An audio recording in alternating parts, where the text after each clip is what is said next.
Mika. I just wanted to quickly shout out my Ko-Fi supporters.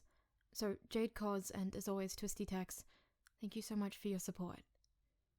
I do podficking as a hobby, and I don't ever intend to make a lot of money out of it, but I do appreciate any support you guys do give me. Anyway, Deku, I think he's some pro. By clouds. My head in the clouds not coming down. Chapter 81. Limits. Shota didn't pass any of his students as he raced through the forest towards Kota's hideout, so he could only hope that they were following Mandalay's instructions to return to the base. He didn't know if the villains would be able to find the kid, but he didn't trust the cliffs enough to protect him. Not if the flame user was any indication of these enemies' strengths, which meant that he needed to get there as quickly as possible. Show me your blood! It was only years of combat training that kept him from freezing, when he finally pulled himself up onto the cliff. Muscular, the same villain that had killed the kid's parents, had caught her backed against the wall, completely at his mercy as his muscles swelled larger and larger, to the point where his shadow completely covered the kid. Without thinking, Shota activated his quirk, and Muscular immediately began to deflate. What?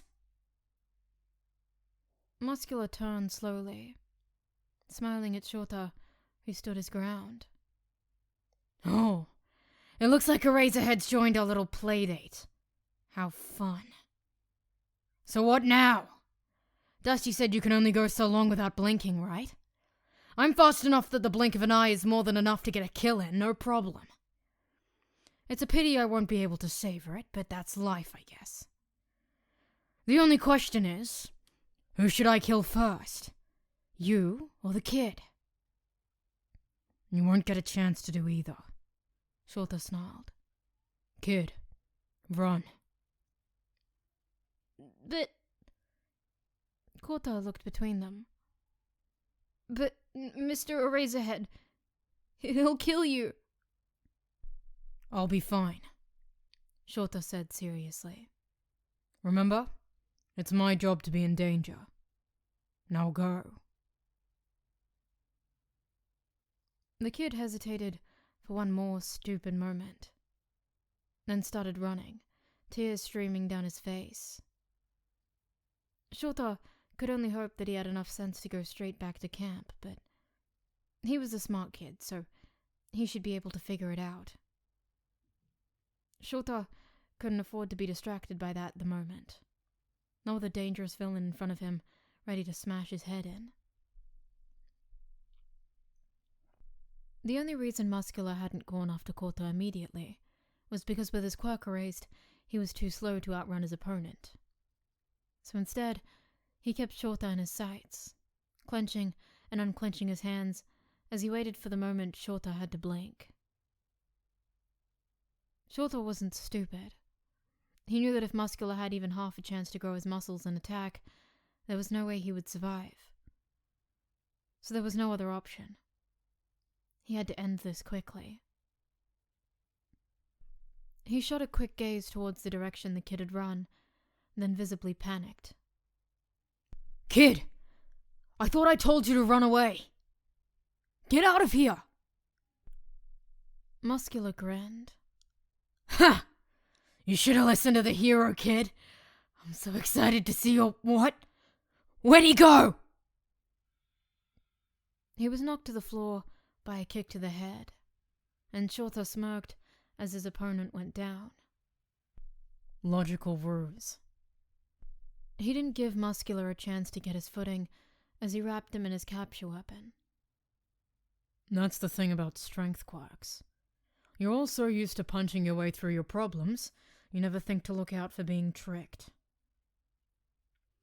Shota could feel his eyes starting to burn, so he put his entire weight into it as he whipped his capture weapon around until Muscular hit the cliff with a heavy thud. He sighed in relief as he felt him go limp, but was still wary until he stepped closer and made sure the villain was unconscious. One down. Who knows how many to go? Wonderful.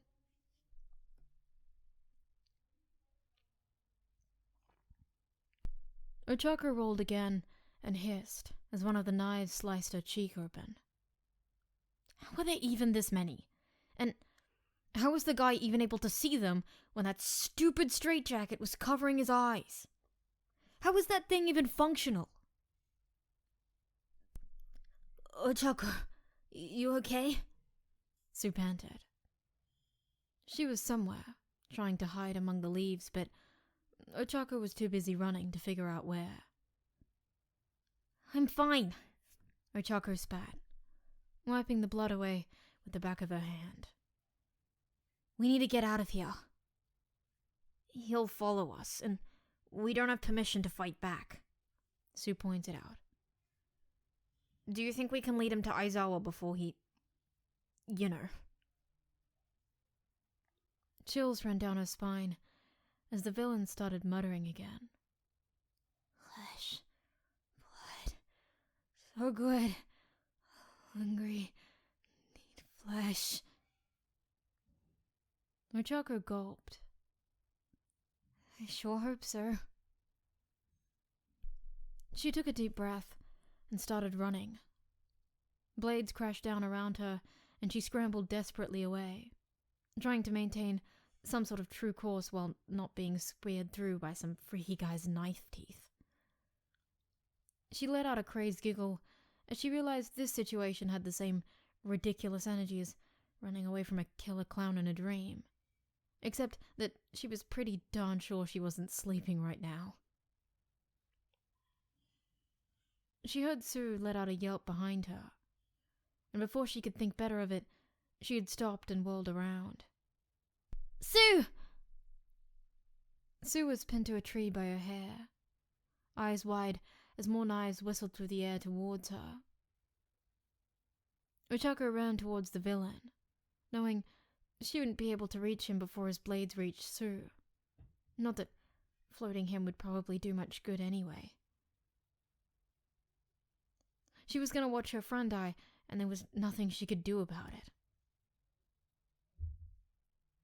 The first knife to hit the tree, however, wasn't one of MoonFish's. The blade hit the tree sideways and dug into the wood above Sue's head, cutting through just enough of her hair that she was able to pull away and roll to the ground a split second before the tree turned into a pincushion. Ochako whirled around to face the direction the knife had been thrown from, to see Toga coming towards them with an angry pout on her face, as she twirled another knife in her hands. Sorry about the haircut, Sue-chan, but no hair is way cuter than no head, and I think you'll look super duper cute with short hair anyway. Thanks, Sue nodded. I appreciate the save. No, my sweet flesh, robbed. MoonFish was getting agitated, and they all ran for cover as his blade started going crazy. Blood! Flesh! Hungry! Now! I know they say use your words, but I think I'd prefer it if you shut up. Toga blocked one of his blades with her knife. And you're stealing my knife thing. Totally not cute. Toga, watch out! Ochako shouted. On your left! Toga dodged just in time, and Ochako swore as she realized they couldn't let Toga fight this guy on her own. Hey, knife face! Get some dental work! She ran out from the tree she was hiding behind and flung a weightless branch at him, returning the gravity right as it hit him in the face. It wasn't nearly enough to hurt him, but it did throw him off for long enough for Toga to grab one of her blood vials and drink a few drops from one. When MoonFish recovered, it was to the sight of two Ochakos staring him down. He hesitated, probably wondering if the branch had hit him harder than he thought. It wasn't much, but it was more than they'd gotten so far, so Ochako wasn't going to look a gift horse in the mouth. Actually, she was pretty sure she wouldn't be looking anything in the mouth after this fight.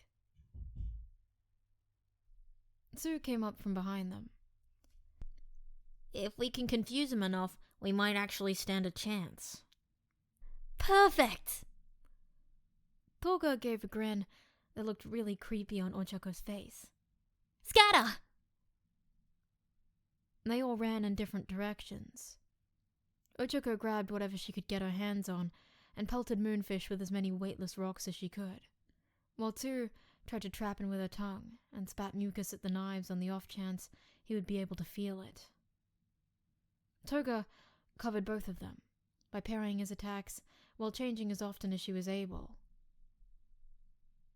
Even with all their efforts, though, they were still losing. Badly. Any chance we can just run again? Ochako panted, wincing as one of MoonFish's knives grazed her arm. Would he even let us? No dice! Toga was currently halfway morphed between Bakugo and Shiozaki, which was a really trippy nightmare image. He's boxing us in! I was hoping I was just imagining the fighting area getting smaller, Sue croaked, her hair flying everywhere as she tried to dodge another hit, only to hiss as she ended up with a deep cut on her thigh. What are we going to do? Toga fully shifted into Bakugo, and her face was full of determination as she stared down on the villain. Well, we have to. Get back to camp, cutie pies. I got this. Wait! Ochako reached out to her, but Toga charged before she could do anything. Knives flashed faster than she could even process, but MoonFish still had the upper hand. Or mouth, considering that he had more teeth than Toga had hands.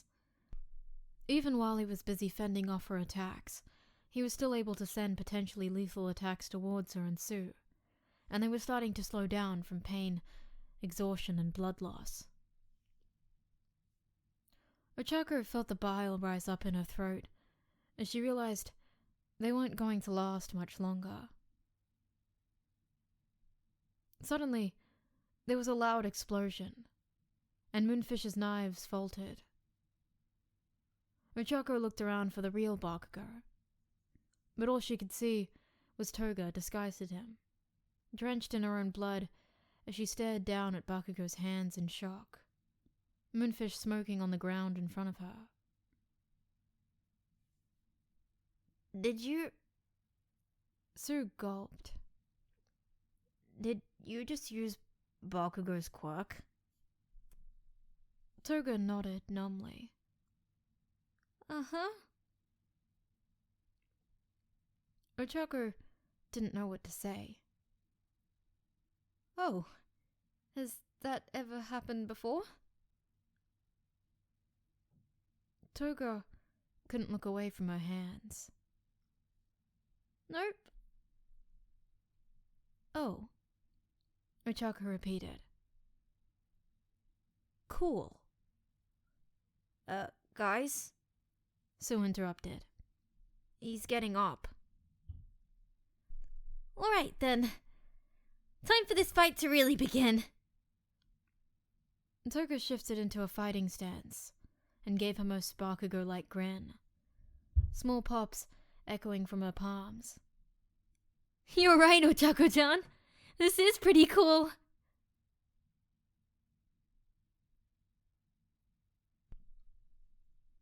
Izuku nervously checked his gun again, as he waited for any of the villains to arrive.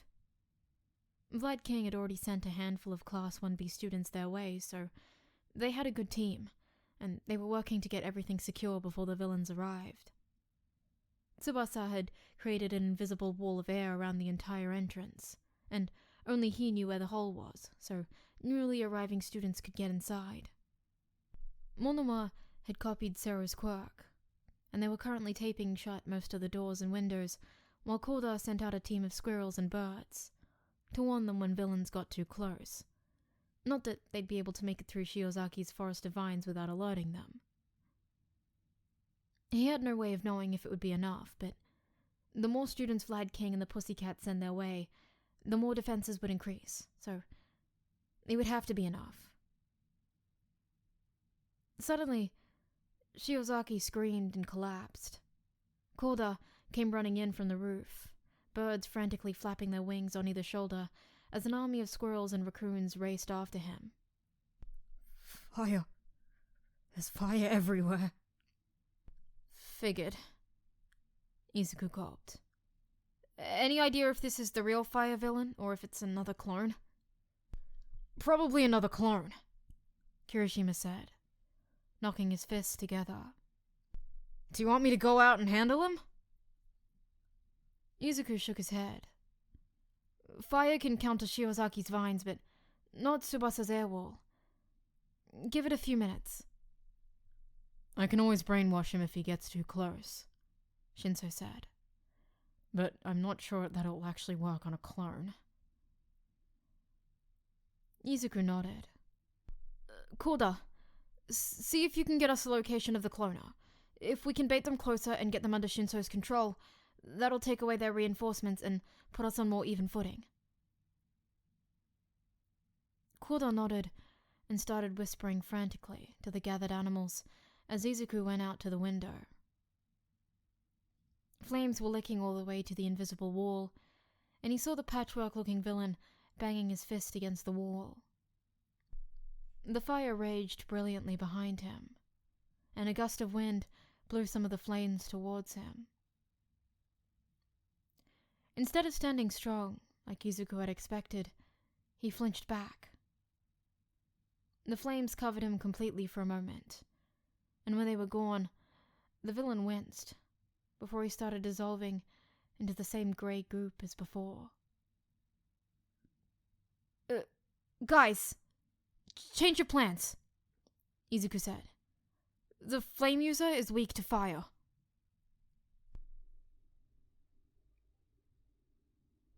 Chapter 82. Fire. Izuku glanced towards the woods as Kirishima and Mina finished soaking Seru's tape. And you're sure this won't hurt you, right? Nope. Seru gave a thumbs up. My tape doesn't have nerves or anything like Shiozaki's vines do, and I rip and destroy it all the time, so it's no big deal. I'll be fine, dude. Izuku nodded. Kodai, Shiozaki, are you both ready?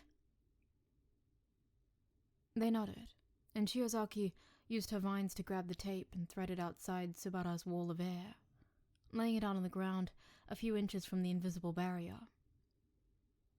She retracted her vines as Kodai touched her hands together, and the tape got giant.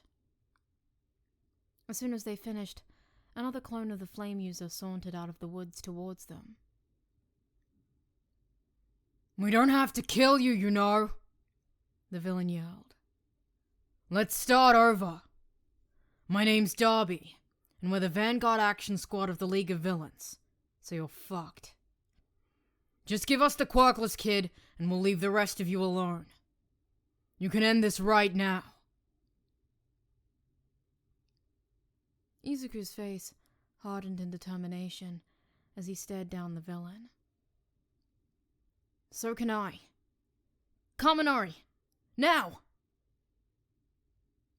Kaminari grinned and shocked the end of Sarah's tape with enough electricity to light it on fire.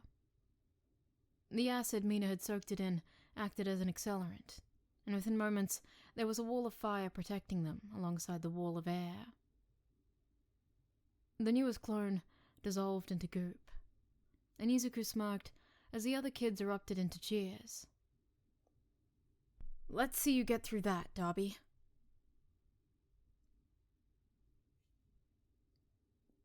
Fight fire with fire? Sue asked skeptically, keeping her voice low as they hid behind a tree. Well, metaphorically. Ochako huffed. Like, I know it's probably gross, but if you had an entire mouthful of knives instead of trying to fight them with a pair of toothpicks... Oh, it's not the knife teeth that are a problem. That's cool, Toga interrupted. But How would we even get that guy's blood with all the knives everywhere?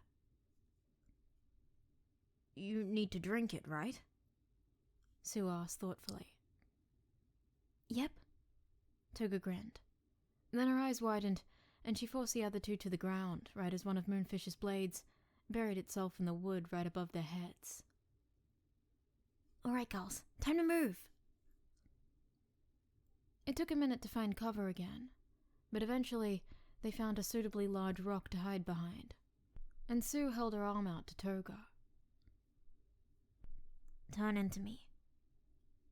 What? Toga's eyes widened in excitement. But you're one of the few that didn't give me your blood earlier. I know. Sue nodded. But with my tongue, you won't have to get close. As long as we can make him bleed, you can drink it. Plus, you already saved my life once already. Toga grinned and sucked out a scrape on Sue's arms, and within moments, they were identical. Ochako peeked out from behind the rock. So now we just have to cut him, right? Right. One of the Sue's quirks. Do you think that an outfit is knife-proof? Straitjackets are so totally not cute. Well, that one was Toga. Ochako frowned. Well, there's only one way to find out. Mind if I borrow that knife? Nope. Toga grinned. Have fun cutting people up. Thanks? Ochako shook her head and grabbed the knife, activating her quirk on it before running out from behind the rock. Knife, bitch! Take this! She launched the knife as hard as she could, rolling to dodge the volley of blades that shot at her, before MoonFish screamed as her knife found its mark. She hazarded a look back and gulped as she realized the knife was buried in his shoulder. She'd kind of just been expecting a scrape at best. Well, there was no time to worry about it now. Toga, now! Ochako ran through the woods, acting as a distraction as a long tongue shot out from behind the rock. She wasn't quite sure their plan had worked until one of the blades that had been trying to stab her was suddenly blocked by another knife that was just as large. Killing people is not cute! Toga had pulled MoonFish's hood off and torn through sleeves on a straitjacket so she could move better. But she had just as many knives, if not more. And as Ochako watched, parts of her body were shifting into Kirishima and turning into rock as MoonFish tried to stab her. Let's play by my rules now!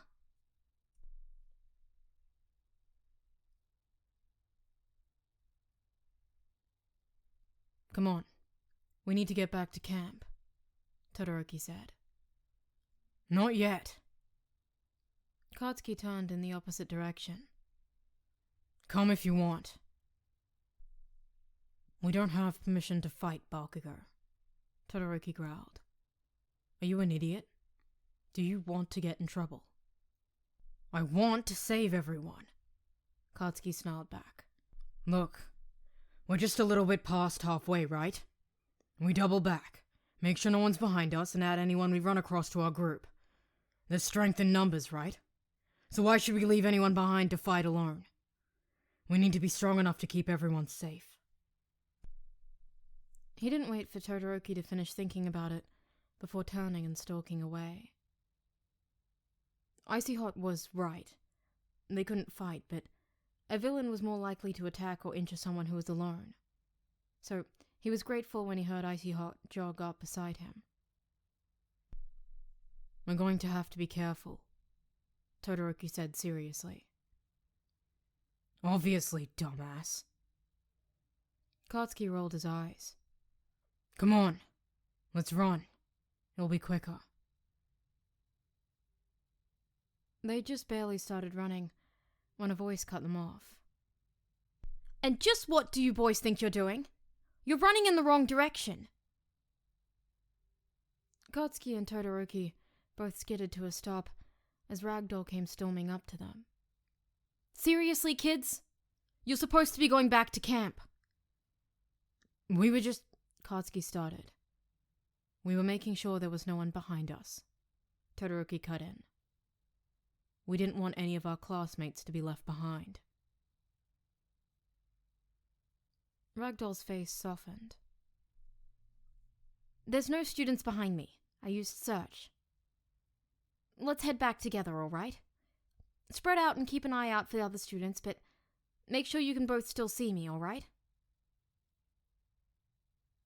They nodded and started running back. Ragdoll stayed on the path, while Katsuki took the woods on the right and Todoroki took the woods on the left. They ran for a few minutes without finding anyone, either students or villains, when Katsuki heard Ragdoll shout and turned, only to see her disappear as a villain put something in the pocket of his gaudy yellow coat. He didn't even think before charging, and he could see Todoroki doing the same from the other side. The villain tensed. Oh, I thought she was alone. Oh well, I suppose it is time to take my leave, gentlemen. I already have my prize. He jumped up and started hopping through the trees. So Katsuki launched himself after him as Todoroki followed in the ground, sliding along an icy path. Give her back, you arsehole!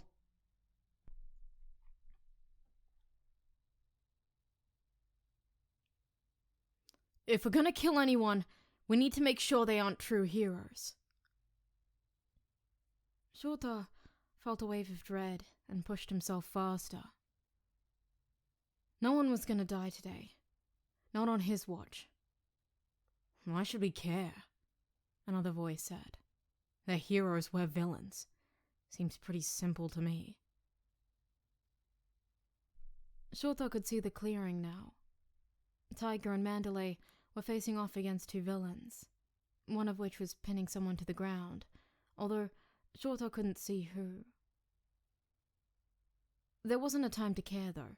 If the villains were distracted arguing, then he wasn't going to miss that chance. Stain toward us! The lizard guy fell to the ground as Shota kicked him in the head, and he wrapped the guy in his capture weapon and flung him against a tree for good measure.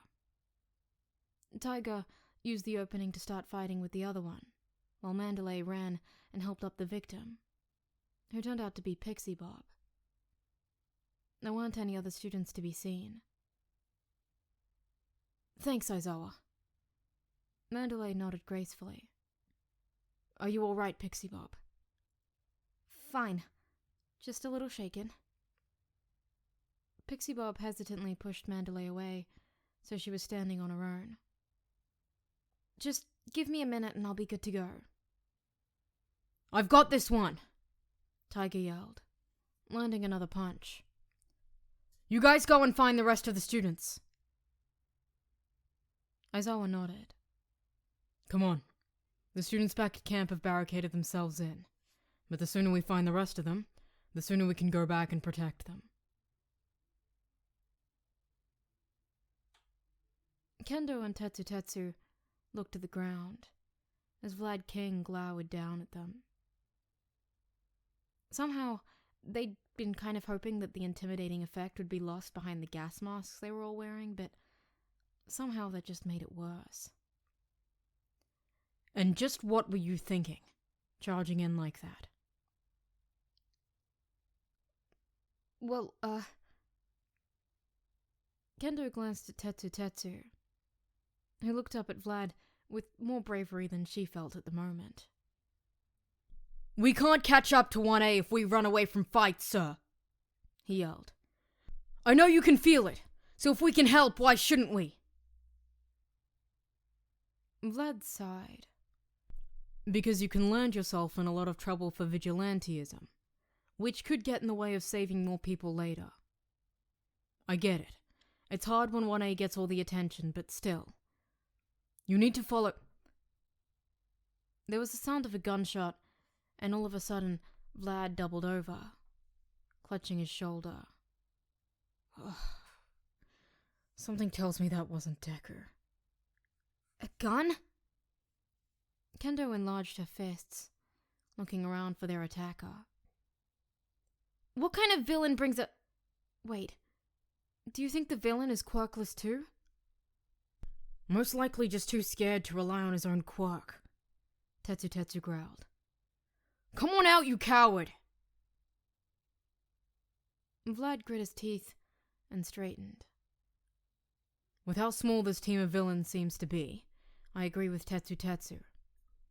I doubt there would be two villains so close to one another, so the gas user is most likely the one carrying the gun. Get back to camp, kids. I can handle this. But... Kendo looked at his shoulder with concern. But, sir, you've been shot. Vlad's grin was frightening, even behind the mask. I have to bleed for my quirk to work anyway. Go. With all due respect, sir, I really don't think...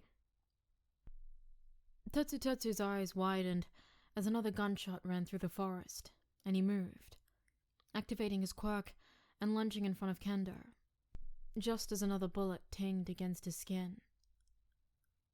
I don't think planning on getting shot is a good plan. Vlad made a sound halfway between a sigh and a groan.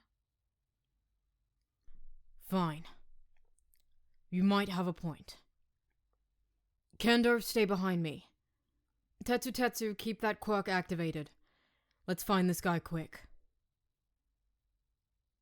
The mist swirled around them as they made their way to the thickest part, moving as slowly as they could afford to while wearing the gas masks. Visibility had never been good, but it got progressively worse, and the bullets just kept coming, until a lucky shot blew Tetsu's mask clean off. You really thought you could sneak up on me? A voice echoed out the mist. This gas is an extension of my senses. I can feel every move you make. Your bulletproof bodyguard can't hold his breath forever, and you others don't stand a chance. You fake heroes may as well just give up now. Tetsu clamped a hand over his mouth and was about to charge when Vlad put a hand on his shoulder. He looked up at him in anger and confusion that morphed into shock and concern when Vlad took a deep breath and took off his mask. He jerked his thumb towards where the villain was, and Tetsu couldn't afford to hesitate. He put on the mask and charged. "Sensei," Kendo asked. "You..." Vlad shook his head and started sending out hardened tendrils of his blood, making the mist swirl in every direction and probably confusing the villain. Which gave Kendo an idea. "It won't help you breathe, but it might help mask both your movements." She grew her hands as large as they could go and began waving them around like giant fans, changing up the movements as frequently as possible to make sure the gas could never settle in any identifiable pattern.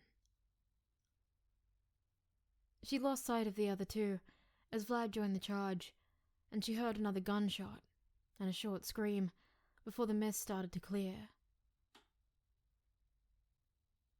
She ran towards the others, and by the time the gas had cleared out enough for her to see them, Tetsu had taken off the mask and was holding it up to Vlad's face. The villain was knocked out and restrained by ropes of solid blood. They'd done it. The mist finally thinned out completely, and Vlad tore the mask off his face. Good. Now that that's done with, let's get you back to camp.